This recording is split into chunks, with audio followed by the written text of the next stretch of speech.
साखरेच्या दरामध्ये आता झपाट्याने वाढ होते तर साखर दिवाळीपर्यंत 100 रुपये किलोवर जाण्याची शक्यता आहे। साखरेचे भाव आणखीन वाढण्याची शक्यता वर्तवण्यात आली तर मागणी आणि पुरवठ्यामध्ये प्रचंड तफावत आहे आणि त्यामुळे आता त्याचे परिणाम साखरेच्या भावावर होत आहेत। तज्ञांच्या मते साखरेचे भाव आणखीन वाढणार असल्याचा अंदाज आहे। साखर सध्या 80 रुपयांच्या घरात आहे तर साखर सणासुदीचा गोडवा घालवणार का या संदर्भात देखील आता चर्चा सुरू झालेली आहे।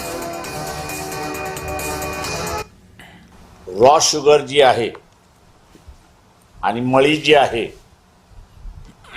ही इथेनॉलकडे वळवल्यामुळे यावर्षी भारताला डबल किमतीमध्ये 10 मिलियन टन साखर आयात करावी लागते अशी परिस्थिती आहे। आज साखरेचा भाव 80 रुपये आहे। येत्या 10-12 दिवसामध्ये तो 100 रुपयावरती जाईल।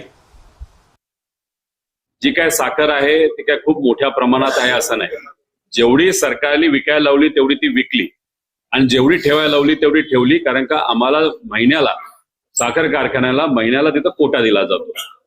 आता साखर आहे का तर 100% कारखान्यांकडे साखर आहे, तरी सुद्धा रेट जर वाढत असतील तर कुणी ते सट्टाबाजी करतंय। ते सट्टाबाजी करणाऱ्या लोकांना तुम्ही पकडा आणि त्यांच्यावर तुम्ही तिथं कारवाई करा आणि मग ती कारवाई केल्यानंतर रेट कमी येतील असा आम्हाला विश्वास आहे।